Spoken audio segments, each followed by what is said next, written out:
Hello दोस्तों, आपका free MP study channel पर स्वागत है।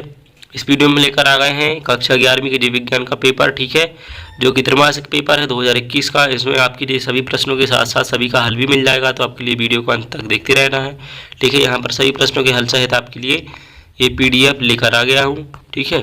तो यहाँ पर आप देख पा रहे होंगे, सबसे पहले आपके सही विकल्प पूछे गए, जिसमें पहला प्रश्न है 5 जगत वर्गीकरण किस वैज्ञानिक ने दिया, ठीक है। तो यहाँ पर आपका पहले वाले का जो उत्तर होने वाला है वो हो जाएगा आपका दा नंबर का, ठीक है।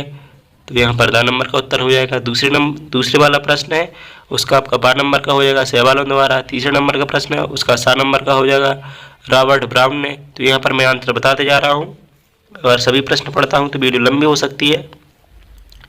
इसके बाद प्रश्न 4 है, प्रश्न 4 का हो जाएगा आपका आ नंबर का, ठीक है। तो यहाँ पर हो जाएगा पोरीफेरा में। प्रश्न 5 में आपका सा नंबर का उत्तर हो जाएगा, ठीक है, इस्पान जिला में। और इसी तरह से 6 नंबर में भी आपका हो जाएगा सा नंबर का उत्तर। फिर प्रश्न 7 और 8 यहाँ पर दिए गए हैं। तो प्रश्न 7 का जो आपका उत्तर होगा 4 में से वो हो जाएगा सा नंबर का, ठीक है। तो यहाँ पर ये वाला आपका उत्तर हो जाएगा। इसके बाद में आगे बढ़ते हुए देख रहे हैं प्रश्न क्रमांक 8 है, जिसमें आपका यहाँ पर उत्तर हो जाएगा दा नंबर का, ठीक है। तो 4 कक्षीय। फिर आता है आपका प्रश्न क्रमांक 2। यहाँ पर आपके लिए खाली स्थान दिए गए हैं जिसके लिए भरना है। तो यहाँ पर देखिए सभी के आंसर सबके सामने लिख दिए गए हैं। तो यहाँ पर पहले खाली स्थान में आ जाएगा तनी, दूसरे में आ जाएगा राइजोफेरा, तीसरे में आ जाएगा मूलांकर, और ये चौथे का है, और ये 5वें का है, ठीक है। यहाँ पर ये 5 और 6 और 7 8 सभी के उत्तर लिखे हुए हैं, ठीक है। तो इन सभी के लिए आप खाली स्थान में भर लेंगे या तो याद करके जाएंगे। इसके बाद अगला प्रश्न है प्रश्न क्रमांक 3, एक वाक्य में उत्तर लिखना है, ठीक है। तो यहाँ पर आपका एक वाक्य में उत्तर देने के लिए पहला प्रश्न दिया हुआ है, ठीक है। तो पढ़ लेते हैं। एक बीजपत्री मूल में संवहन मंडल की संख्या कितनी होती है? तो यहाँ पर हो जाएगी 1 से 6 से अधिक, ठीक है। फिर दूसरा है एक बीजपत्री बीज में उपस्थित बड़ा बीजपत्र क्या कहलाता है, ठीक है। तो हो जाएगा स्कोटल। फिर उसके बाद में तीसरे नंबर का दिया है सबसे ऊंचे आवृत्त बीजीय का नाम लिखिए। तो इसका आंसर होगा हाइपोगाइरम, ठीक है, हाइपोगाइनस हो जाएगा। फिर इसके बाद में है चौथे नंबर का, ठीक है, जिसमें पूछा गया है कि किस संघ को नाइट्रिया के नाम से जाना जाता है? तो वो हो जाएगा सीलेंट्रेटा। यहाँ पर आपके लिए सीलेंट्रेटा लिख लेना है। प्रश्न 5 है, प्रश्न 5 में है कि संघ प्लेटीहेल्मिन्थस के जीवों के उत्सर्जी अंग का नाम लिखिए। तो यहाँ पर हो जाएगा ज्वालाकोशिका। फिर प्रश्न 6 है PPLO का पूरा नाम क्या है? तो देखिए यहाँ पर इसका इतना आंसर है, तो इसके लिए देख लेते हैं। फिर यहाँ पर प्रश्न 7 है कि केंचुए में भोजन को पीसने के लिए कौन सी रचना पाई जाती है? तो वो बता देंगे पेशीय पोषण, ठीक है। तो यहाँ पर इसका आंसर दिख रहे थे आप, पेशीय पोषण हो जाता है। प्रश्न 8 है, प्रश्न 8 में पर्णाधर पर्णावृंत व मध्यसिरा पौधे की किस भाग की शाखा है, ठीक है। तो यहाँ पर हो जाएगा पत्ती या रचना है। तो फिर आगे बढ़ते हुए देख रहे हैं प्रश्न क्रमांक 4, जिसमें आपकी सही जोड़ियाँ पूछी गई हैं। तो यहाँ पर सभी सही जोड़ियों को मैच करा दिया गया है, ठीक है। लास्ट बचती है आपकी 2 नंबर की, जिसका मंथली मैच है, इसके लिए आप देख लेंगे। फिर आगे बढ़ते हुए देख रहे हैं प्रश्न क्रमांक 5।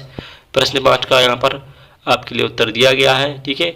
अनुहरण से आप क्या समझते हैं? तो ये उसका उत्तर रहा। इसके लिए आप देख लेंगे, लिख लेंगे और याद करके जाएंगे, ताकि आप पेपर अच्छे से दे सकें।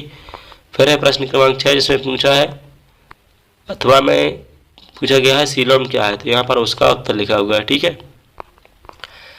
फिर इसके बाद में प्रश्न 7 है, उसका भी यहाँ पर ये उत्तर हो जाएगा कोशिका विभाजन में केंद्रक, ठीक है। तो यहाँ पर जो 7वें का था उसका उत्तर है। फिर 8वीं में पूछा गया है अमीबा और पैरामीशियम के चलन अंग का नाम लिखिए। देखिए अमीबा में हो जाएगा कूटपात और पैरामीशियम में हो जाएगा सीलिया।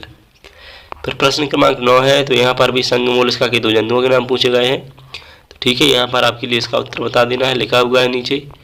फिर प्रश्न क्रमांक 10 है, जिसके अथवा में है विषम बीजाणुता क्या है, समझाइए। इसका उत्तर लिखा हुआ है। तो विषम बीजाणुता का अर्थ है पौधों में 2 प्रकार के बीजाणु मिलना, ठीक है। तो इस प्रकार से यहाँ पर इसका उत्तर दिखाया जा रहा है। इसके लिए आप स्क्रीनशॉट ले सकते हैं और याद कर सकते हैं। फिर प्रश्न क्रमांक 11 है, इसका भी अथवा का उत्तर लिखा हुआ है। रसधानी क्या है, समझाइए। तो यहाँ पर रसधानी को समझाकर बताया गया है, देखिए। तो इसके लिए भी आप याद कर लें। फिर प्रश्न क्रमांक 12 है, जिसके अथवा में दिया है शिराविन्यास किसे कहते हैं? तो शिराविन्यास किसे कहते हैं? इसका उत्तर आप स्क्रीन पर देख पा रहे होंगे, यह है, ठीक है। फिर आगे बढ़ते हैं प्रश्न क्रमांक 13 की ओर। शीत निष्क्रियता से आप क्या समझते हैं?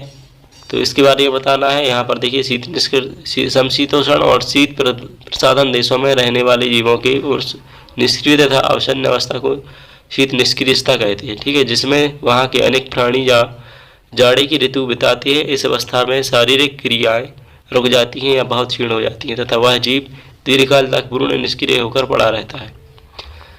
तो इस प्रकार से इसका उत्तर हो जाता है। फिर उसके बाद अगले प्रश्न का उत्तर लिखा हुआ है जो उपस्थिति से संबंधित है। तो प्रश्न 14 का उत्तर लिखा हुआ है, ठीक है। उपस्थिति के 2 गुण लिखिए। तो यहाँ पर देखिए, यहाँ पर आपके लिए दोनों गुण मिल जाएंगे प्रश्न में। फिर आगे बढ़ते हैं प्रश्न 15 की ओर। तो इसके अथवा में दिया है स्तनधारी वर्ग के प्रमुख 3 लक्षण लिखिए। तो यहाँ पर आपके लिए तीनों लक्षण लिखे हुए दिखाई देंगे, ठीक है। यहाँ पर 4-5 लिखे हुए, कोई आपके लिए 3 याद कर लेना है। स्तनधारी जो वर्ग है उसके कोई 3 लक्षण लिखने थे। फिर प्रश्न क्रमांक आपका 17 है, जिसमें पूछा है पादप कोशिका का स्वच्छ नामांक चित्र बनाइए, ठीक है। तो यहाँ पर आपके लिए पादप कोशिका का दिया गया है, ठीक है। इसके लिए नामांकित बना लेना है। फिर उसके बाद प्रश्न क्रमांक 18 है, दिया है जाइलम के आवश्यक भाग लिखते हुए उसके 2 कार्य लिखिए या फिर अथवा में है वार्षिक वलय क्या है। तो वार्षिक वलय का यहाँ पर आंसर लिखा हुआ है, इसके लिए आप समझ लेंगे। फिर प्रश्न क्रमांक 19 है, एंजियोस्पर्म एवं जिम्नोस्पर्म में क्या अंतर है। कोई 4 लिखनी है। तो यहाँ पर देखिए, ये है जिम्नोस्पर्म और ये हो जाएगा एंजियोस्पर्म। तो दोनों के बीच में अंतर लिखे हुए हैं, इन चारों को आप याद कर लेंगे, ठीक है। फिर प्रश्न 20 है, जिसमें दिया है प्रोकैरियोटिक और यूकैरियोटिक कोशिका में 4 अंतर लिखनी है। तो यहाँ पर देखिए 4 अंतर लिखे हुए हैं, इनके लिए आप अच्छे से देख पा रहे होंगे। फिर आगे बढ़ते हुए देखते हैं प्रश्न 21 है, पादप कोशिका व जंतु कोशिका में अंतर है 4। तो यहाँ पर इन दोनों के बीच में देखिए, यहाँ पर स्क्रीन पर आपके लिए अंतर दिखाई दे रहे होंगे।